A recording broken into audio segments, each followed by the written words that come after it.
Conservative, constitutional. It's the Andrew Cooperrider Show, keeping you informed on what's going on right here in Kentucky.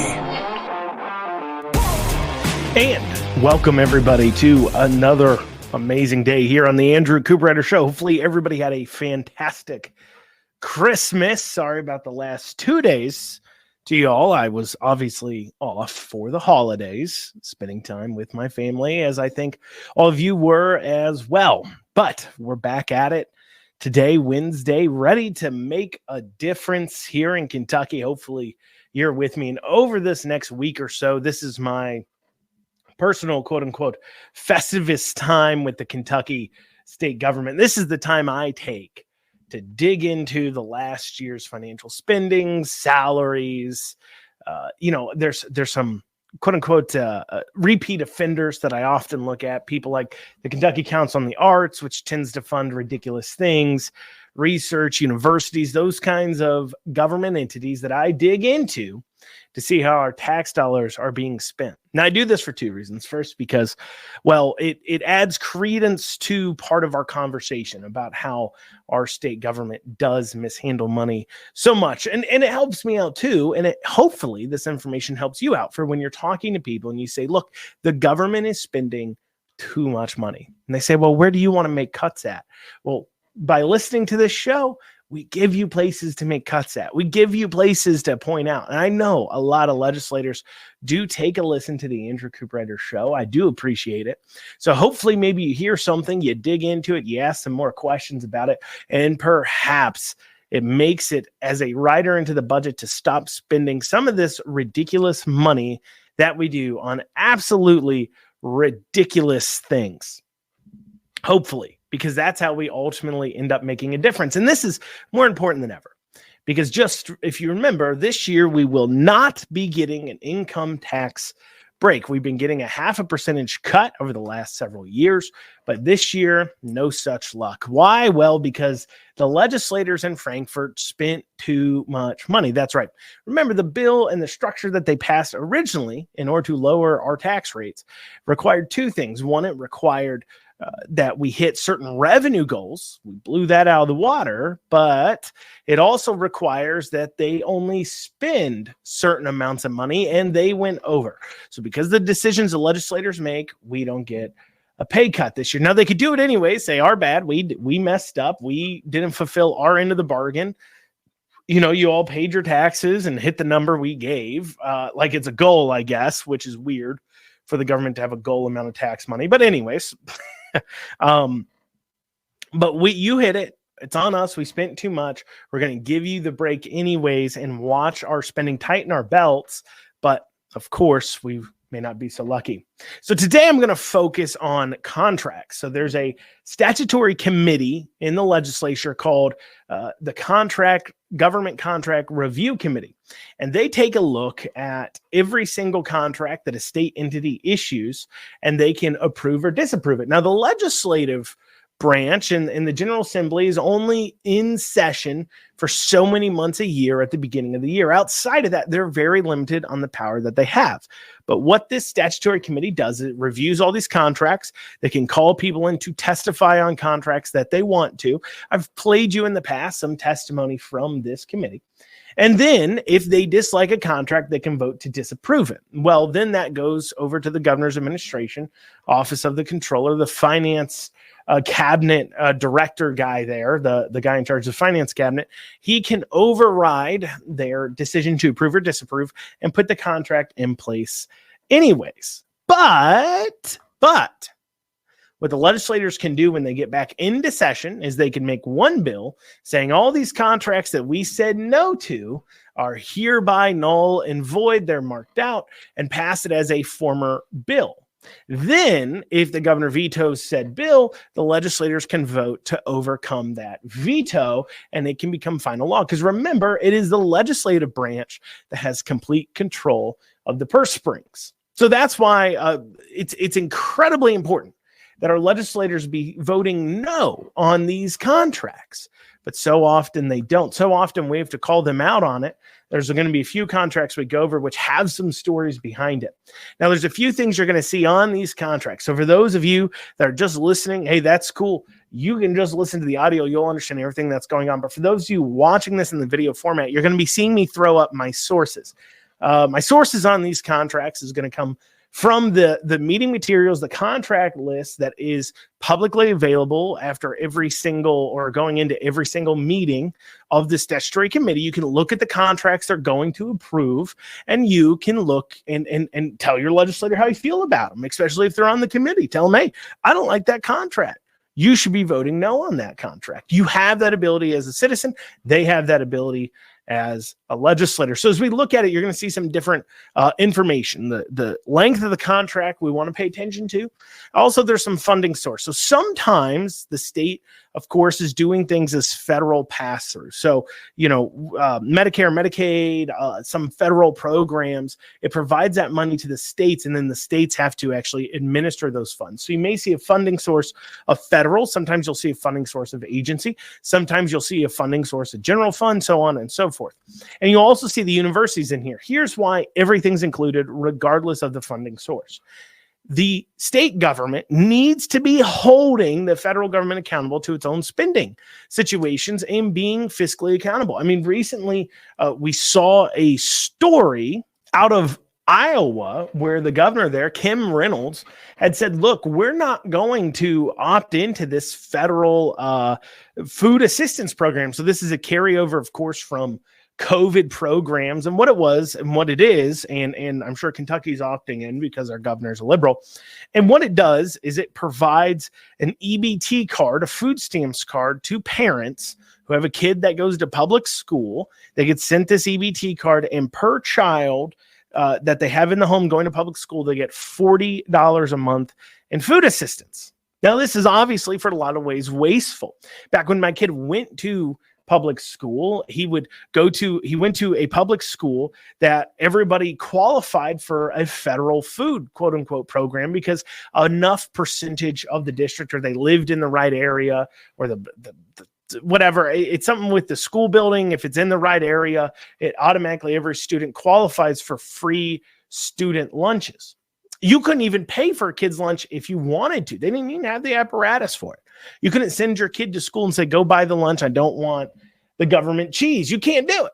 And so what ended up happening is I would see people with Porsche Panameras, no joke, Teslas, Porsches, Mercedes, people, and obviously I had the means. I could pay for my kids' own lunch, getting in there, but getting this free student lunches. It's a complete waste of money. Now, for kids, families, and everything else, when you start getting into food assistance, that's, of course, one of the places where we need reform. We can make cuts. The government can do it better, but of course, it's a third rail. You don't touch it. You don't mess with it too much, because obviously, of all the welfare programs, providing a free lunch to kids isn't necessarily the one that you want to start targeting, but this is taking it beyond that. This is saying, even when you're out of school, we're going to give this to you. Your family doesn't even have to qualify for EBT on their own. So your parents could be making hundreds of thousands of dollars a year. The kids' parents they can more than happily pay for it, but yet they're going to get $40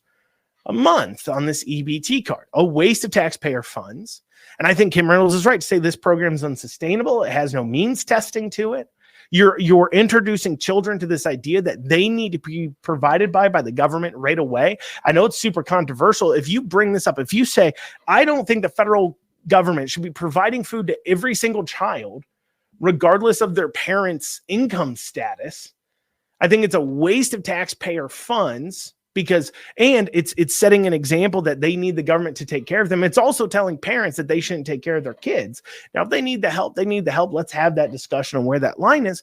But if you're driving around Porsches, you're driving around $50,000, $60,000 cars, I don't think you need the help. I don't think you think that either, honestly. But of course, Kim Reynolds is getting all tore up by the liberal media over that. But that's an example of where federal government's paying for the bulk of it, but it still costs state money in that case to administer the program. And honestly, it's telling the federal government, stop wasting money on these items. So we're going to be digging into what these things are. We're going to be digging into these contracts, what our state government's been spending our money on after this short break. You're listening to the Andrew Cooperrider Show, your source for Kentucky politics. And you are back with the Andrew Cooperrider Show, your source for Kentucky politics from a constitutional and conservative perspective. Of course, I'm your host, Andrew Cooperrider. And as I mentioned, it's Festivus week, inspired by Rand Paul's federal government Festivus. Throughout this week, I'll be talking specifically about places where our government has absolutely gone out of control with spending. Specifically today, we're focusing on contracts. Let's look at the first one here. So, first contract is out of the Kentucky Lottery Corporation. This is, if you notice, this is just a month and a half of contract length, and they're paying $25,000 to provide funds for random number generator systems and related services. Now, for those of you unaware why I'm pointing this out as such a waste, $25,000 in a month, you can literally go on Google now and go random number generator. And you just found, Google offers a random number generator. I can sit here and say number 1 through 100 generate 22, 96, 58, 2, 78, 56, 39, 20. I can sit here and do that. There's obviously a way to automate that too. That is not an expensive system. That is very small amount of code needed to accomplish that. I have some investments in tech industry, so I kind of have some idea here of what's going on. That is a very simple code. $25,000 being spent on it is absolutely ridiculous. For 25 grand, I will sit here. You know what? I won't just do 8 hours a day for you. I will sit here 24/7, and I'll get somebody to sub in. You know, me and my wife can tag team it. And anytime you need a number generated, we'll generate it for you. We'll give it to you right away. No limit. We'll just keep you going with numbers, and you can pay us 25 grand for a month and a half's work. I think I would be willing to take that agreement. I think you would probably be willing to take that as well. Moving on here. Northern Kentucky University providing $25,000 for coaching and emotional counseling. Now, at first you're like, Andrew, that doesn't necessarily sound like a waste. $25,000 for coaching and emotional counseling. By the way, you're going to see some universities throughout that I'm calling out for this ridiculousness. Why? Because our state government provides them millions of dollars a year. Public universities receive millions upon millions upon millions of dollars from you, the taxpayer, every single year. We deserve to call them out. We can call them out because every dollar they spend, regardless of where it's coming from, is a dollar they could be spending elsewhere. That's a dollar of our money, right? It's fungible. Money's fungible, right? Just because I say, hey, I need $100 to make rent. My mom gives me $100. And then I also buy a TV for $100. I can say, Mom, I use that $100 for rent, but I also bought this TV. But we all know I actually spent her $100 on a TV because her giving me the money for the rent freed up money elsewhere. So that's why us giving them money, then them using it for this does get called out by me so much in this. And so coaching and emotional counseling, you say, Andrew, that's not too bad. 25 grand coaching and emotional counseling. Their staff, maybe their students need some emotional counseling and create a little bit. 25 grand isn't too much either. Well, let me read what the contract specifically is. It provides funds for career coaching and emotional counseling. You're like, okay, career coaching, emotional counseling sounds good. Maybe it's for the students, right? But no, that's not who it's for. According to the contract, this is for departing employees with relevant practical career skills, resumes, and cover letter development, networking, interview skills, and coaching/counseling. It is $25,000 to help your leaving employees find jobs and help them find other jobs. Now, you could be saying, look, maybe this is a termination situation package or something else, but let me ask you this. Does anywhere else in the private industry do your employer, when you're leaving them, provide you coaching and emotional counseling to help you find new jobs? No, if they're terminating you early, they say, well, here's a severance package, possibly. If they're violating their contract with you, they say, here's a severance package. Maybe that's a part of your benefits. And then you spend that money how you want to. You spend it finding a job, paying your bills. You can get your emotional counseling and training and everything else. No other place on time. And I'm sure that employees leaving, if they're leaving under those situations, are still getting those severance packages, of course. But on top of that, they're also providing a career counseling and coaching to these people leaving the company, leaving the university, as employees leaving. That seems like a giant waste to me. And if any of these things I'm talking about, you say, Andrew, I disagree. I don't think that's a giant waste. Send me your comments on it. You can email info@theandrewshow.com, info@theandrewshow.com. I'll be talking about that. I want to hear, if you say, Andrew, I think that's a necessary expense, I want to hear you say why, and I want to respond to that on the air. So that's info@theandrewshow.com. Here we go. Here's what's next. From Northern Kentucky University, they're spending $161,750 on an executive search to fulfill the president position at Northern Kentucky University, to fill that position. Now, keep in mind, the Northern Kentucky University president is paid $360,000 a year. $360,000. This is almost half of that salary going to just filling that position. And you're going to see this a few times. You're going to see executive search contracts throughout. And I want you to keep in mind, what is the HR department for? These people are spending hundreds of thousands of dollars on salaries for an HR department at all these universities. And yet they have to go out and spend hundreds of thousands of dollars. You're going to see more of these on executive searches to fill president positions instead of their own HR group doing the recruiting job. Why don't you have one in-house recruiter recruiting for all these people? Surely you can find one or two. $161,000. You can hire two people, pay them $80,000 a year to recruit all positions you need covered for that kind of money. Not just this one job, but instead, what are they doing? They're kicking this out there. What do we got next here? Speaking of executive search, we have KCTC Systems. Now, remember, KCTC had a big president search this year. For those of you who can't remember, that ended with Ryan Quarles, outgoing former agricultural commissioner. It's just changing over to Jonathan Schell from Ryan Quarles to Jonathan Schell. And they spent at 1, 2, 3, 4, 5, 6 different executive search firms to find college presidents, and executive leaderships at these universities. And these contracts are massive: $120,000, $150,000, $250,000, $200,000, $200,000, $250,000. That's a dollar amount, those 6 contracts. That totals up to $2.1 million in salary, not 2.1, sorry. That's $1.17 million from KCTC in executive search money. Okay. The president's paid $360,000.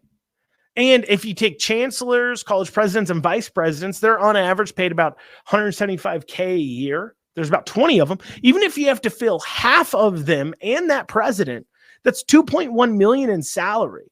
And you're spending $1.1 million to recruit and cover it. Hire 1 or 2 recruiters. $1.17 million. You can hire yourself 2 recruiters, pay them both $100,000 a year. That is 5 years worth of their salary right there at $100,000 a year each. 5 years worth of their salary.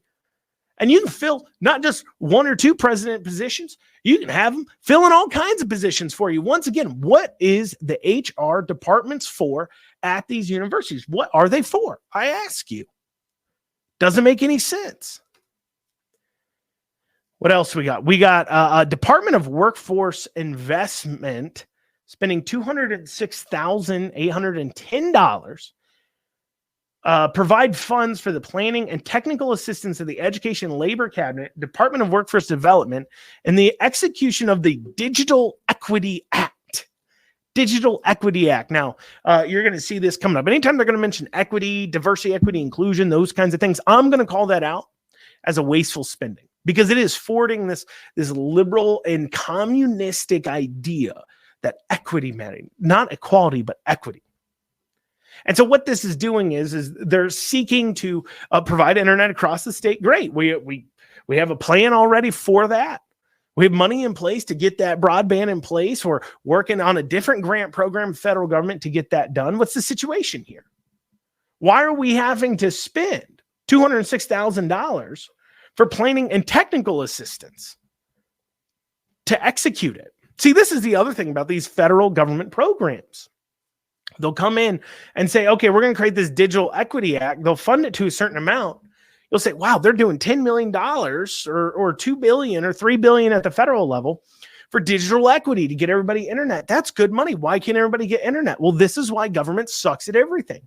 Because not that 10 billion, let's say, or 2 billion or whatever it is, that isn't the only money. That isn't rubber meets the road money. No, you have situations like this $206,000 that has to be spent, supposedly has to be spent, just in order to plan and support engagement activities required by the Digital Equity Act, supposedly required by it. That's ridiculous.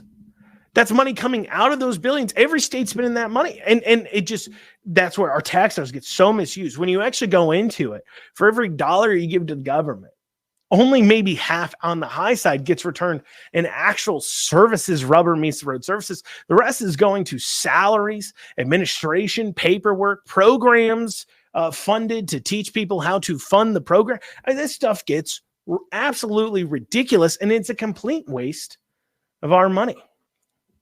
Coming up on a break here. Let me see if I can get one more in here for you. I don't think I'll have time. Okay, so coming up after this, we're going to go over the next one to cover is Department of Public Health spent $25 million on COVID testing over the last year. $25 million on COVID testing over the last year. We'll be talking about that after this short break. You're listening to The Andrew Cooperrider Show. As a reminder, please be emailing me, info@theandrewshow.com. Once again, that's info@theandrewshow.com with your comments, concerns, questions about these contracts. If you disagree with me calling out that spending, I want to hear. If you agree with me, send that over too. It makes me know that you're listening and you appreciate the work we're doing to try to expose just how crazy the spending problem is here in Kentucky. We'll see you after this short break. And you are back with the Andrew Cooperrider Show. Today's a very special episode. We're going over, this is the kickoff of my kind of Festivus week. Throughout this week, I'll be talking about various ways your government's wasting your money. Sorry to ruin your new year by talking about things that hopefully upset you, get you angry, get you wanting to get active, but hopefully that motivates you to do something, that motivates you to contact your legislator, that motivates you to tell other people about the Andrew Cooperrider Show, that motivates you to get involved. If you're not, get involved, right? So for the break, I kind of teased this. We'd be looking at this $25 million for COVID testing. Now, can we reflect on, now I've dug through all these contracts. I can't find anywhere where we're spending tens of millions of dollars on flu testing, on literally any other kind of testing. But yet, can we reflect on, we are this far removed. COVID doesn't cross our minds most of the time. The only time COVID probably crosses your mind is when you remember something like inflation or high gas prices or all kinds of other things that were caused by the mishandling of the COVID situation, mainly by Democrats. So maybe that reminds you, or maybe you see one of these wackadoodles still wearing a mask outside and you chuckled to yourself about how crazy these people are and how some people just can't let go. Just can't let go. They gotta keep it going, right? But outside of that, most of you probably don't even think about it. But yet we're still spending tens of millions of dollars, tune of $25 million providing COVID testing. And you say, Andrew, $25 million? What's that work out to? Well, $25 million, if you go to CVS right now and you get a PCR COVID test and you self-pay, it's 70 buckaroonies. So if you go into CVS, not getting some kind of, volume discount, which I'm sure the state gets, you're going to pay $70. So that ends up being, this $25 million is enough for 142 COVID tests. Now, keep in mind the population in Kentucky's, 4.4 million. You're like, hey, Andrew, that's not a whole lot. That's right around about 10% or so, probably. Well, but let's look at where they're specifically testing, right? They're testing patients and staff at Kentucky's long-term facilities, children and staff at residential care facilities, as well as Cabinet for Health and Family Services regulated facilities and populations approved by the Secretary of the Kentucky Cabinet for Health and Family Services. These testing services shall provide prevention, detection, and infection control of the COVID-19 disease. So this is specifically COVID testing disease testing for COVID. And it's only at certain facilities. And my point about this is twofold. One, if you want to say we're doing testing, roll it in with your other testing, you do flu testing, things like that. If somebody at a long-term care facility gets sick, okay. I don't see why Medicare, Medicaid ain't kind of paying for that. I don't see why this is its own individual line item in the budget, though. But that just goes into how we still treat COVID. But they're getting at least 400,000 tests here from this. You got to ask, are you testing? I mean, it's the price point for me, too. I don't believe they're issuing 400,000 tests. I bet you they're spending more than $70 a test. I could dollars to donuts almost guarantee it, because last time I looked at their COVID testing amount and cost, it was almost twice that of what you went in to CVS to pay for. As in, I could take this contract and literally just run all the tests over to CVS and make 100% profit pretty much. Or, well, it'd be 50% of my gross would be net profit, but you understand what I'm saying. 100% on COGS, cost of goods sold. But anyways, point is that it's absolutely ridiculous. They're not doing 400,000 tests. We know they're spending more. It's absolutely, once again, out of control. Let's take a look here. Here's another Kentucky Lottery number generating system. There are $25,000 for that. As I said, willing to volunteer, willing to generate all the random numbers you need. I can do that for you right off Google there, as I covered earlier in today's show. Now, here's an interesting one. So there's several of these. I'm going to read through them. I'm going to read through one of their contracts. I'm going to show you several of them. But what this is this is a contract coming from the Economic Development Office of the Secretary. And this is going to private, I think they're nonprofits. It gets a little hazy. And these are these groups all around the state that kind of focus in the startup world, tech startup world. Sprocket out of Paducah. You got Awesome Inc. out of Lexington. You got one out of Louisville. We'll list that one out. And these are private entities that receive millions of dollars from us. I'm going to go through this in order to, and this is right from their contract, okay?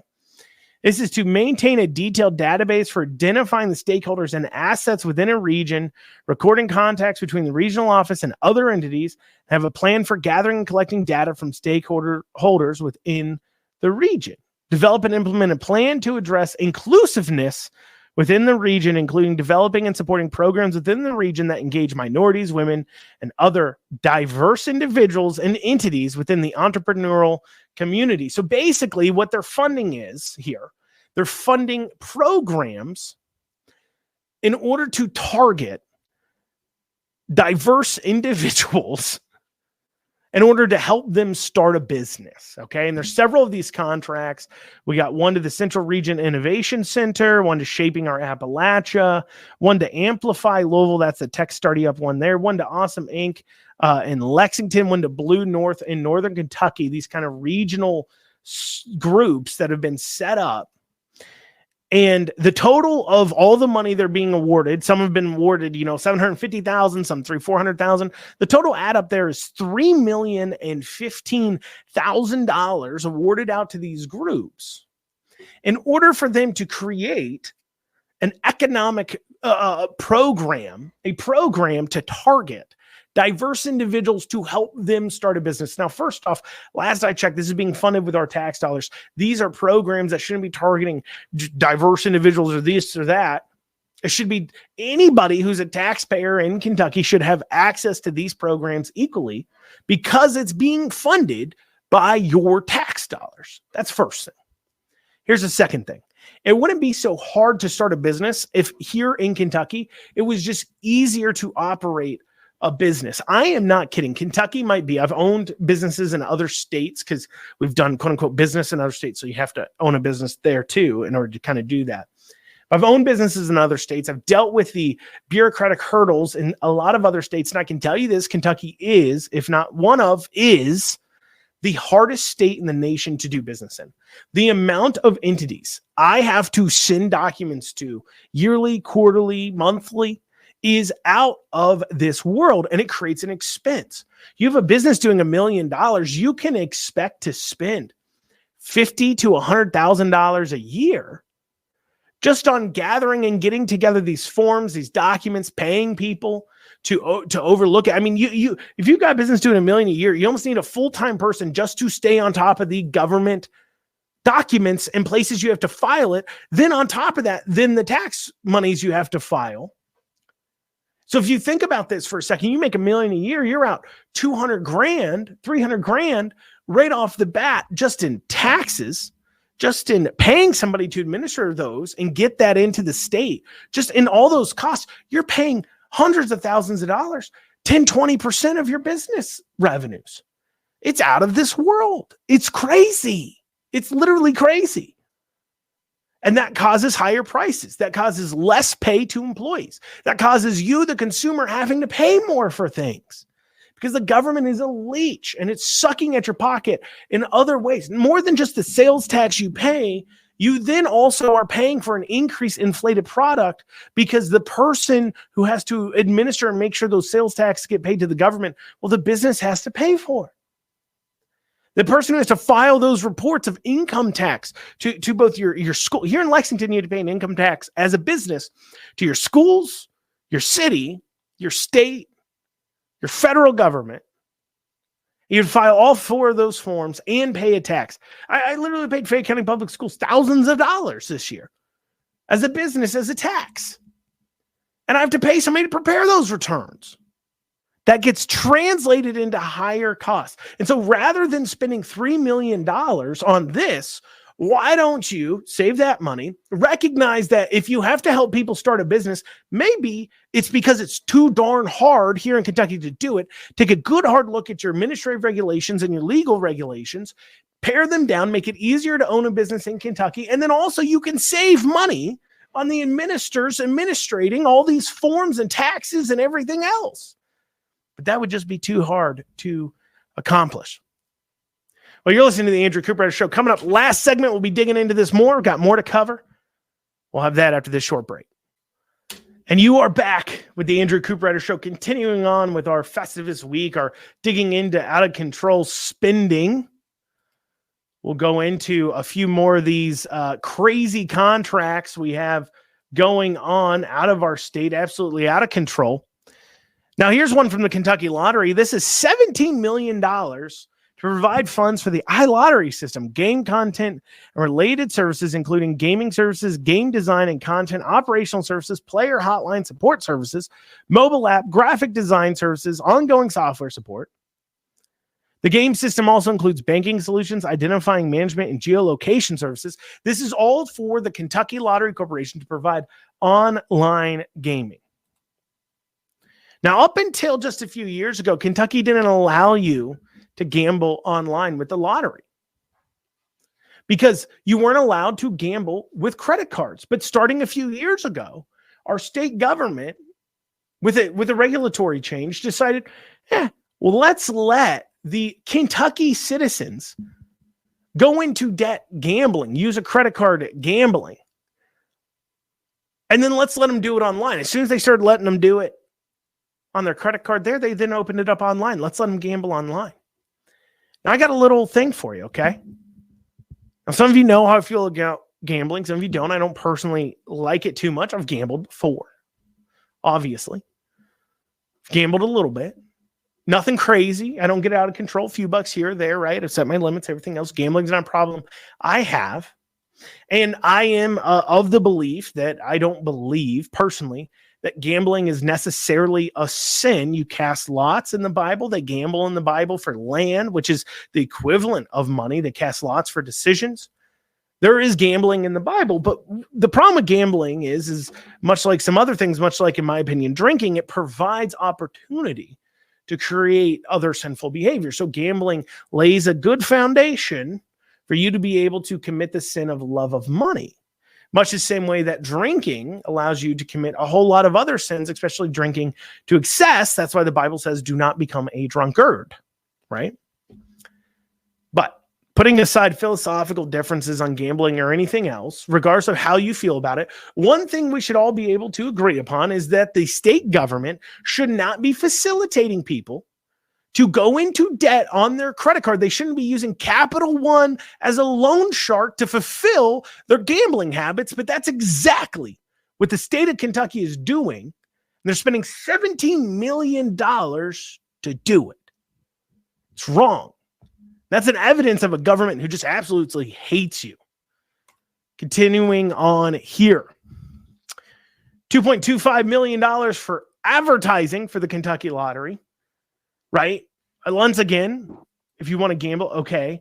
But to sit there and push your citizens to gamble, to prey upon them with marketing, to force them to give more money to the state, because remember, that's who you're benefiting, right? The state makes millions off of this. And so to market you to make bad decisions to a degree, if you want to, everybody knows you can gamble. If you want to gamble, if you want to get a scratcher, get a scratcher. You want to go and buy a Powerball ticket, buy a Powerball ticket. They don't need to market it to you, though.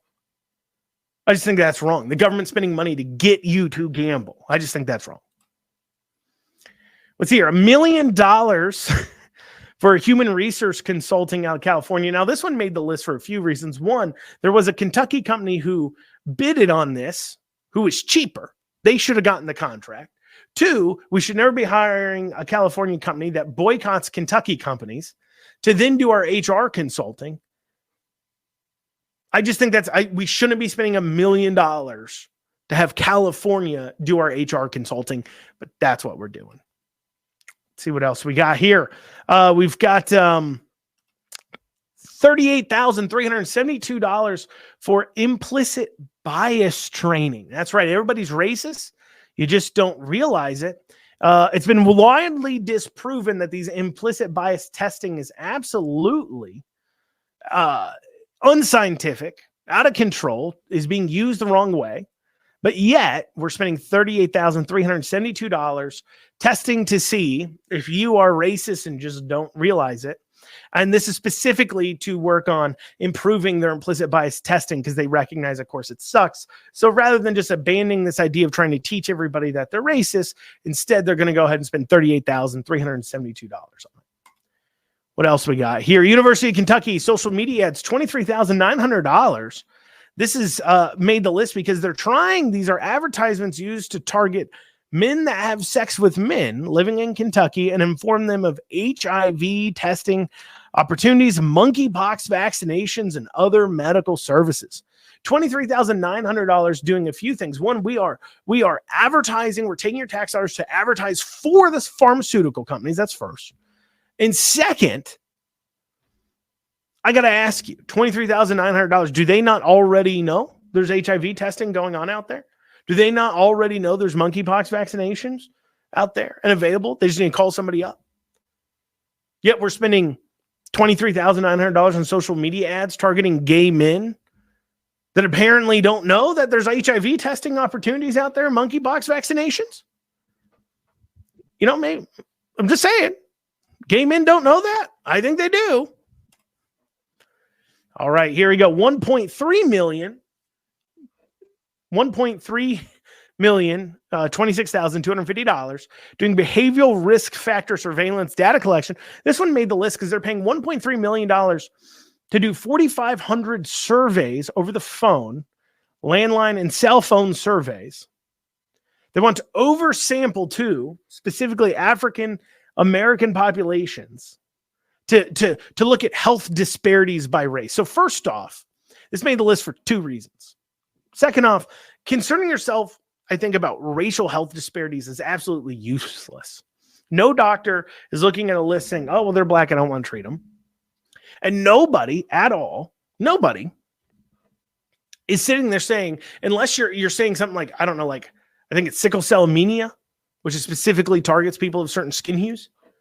Unless you're talking about a situation that is targeting people simply because of genetics, because of their skin color like that, worrying specifically about black health versus white health and everything else, not only is it divisive, but it ruins the entire idea that every single person is of value and every single life matters. But of course, all lives aren't supposed to matter. And so this made the list for one reason. First, spending this kind of money trying to oversample and target to figure out what are minorities specifically dealing with in health risks, instead of looking at this a broader thing of saying, is it socioeconomical status? Is it geographical area usage? That would be a much better indicator to help not just black people in an area, but white people in the area too, that maybe because they don't fall into the statistics right, their life now is viewed as not as valuable as their as a black counterpart in the same area that gets different services now offered to them simply because of their skin color. But on top of that, that works out. Okay, these are cell phone and landline surveys, over the phone surveys. This works out to $294 a survey. $294 a survey. Even if every survey took an hour to complete, and which is high, would never take an hour. You're paying $300. Even if the person doing the survey is getting paid, even if they're getting paid $100, you're now spending $200 for the person taking the survey an hour. If it's an hour-long survey, and I don't think it is. Complete scam. Here we go. Next, another $65,000 doing an executive search to fill Jason Glass's position. $47,000 at KCTC in order to research high school students, counselors, and incumbent workers to evaluate their awareness and understanding, as well as their attitude towards careers in the machine tool industry. I'm going to save you the money. I'll save you the $47,000. Okay, you ready? Kentucky Community Technical College System. I'm going to, KCTC. I'm going to tell you. I'm going to tell you. They don't even know what that is. Okay, you'd save yourself the money. They have no attitudes towards it because they don't even know what it is.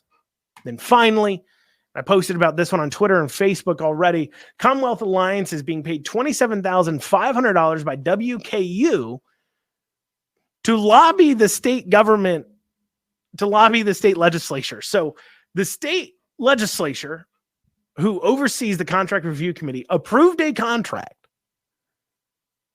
to Commonwealth Alliances to lobby the state legislature. They're literally spending $27,500 of tax money to give to a private lobbyist to then lobby the same people approving this lobbyist's contract. What? Can we not just pick up the phone? Absolutely out of control. It's all out of control, guys. And this just takes, we're going to be going into more crazy out of control spending the rest of this week, though I do want to bring this up. So the total of everything I talked about today, $52,406,832. $52.4 million. What we talked about today. Wasteful spending. Things that can be cut from the budget, in my opinion. Things where we can save our money and do better. Things where you should be demanding your legislator do better. But we'll be back here tomorrow with another wonderful episode of the Andrew Cooperrider Show. Till then, I'll be seeing you.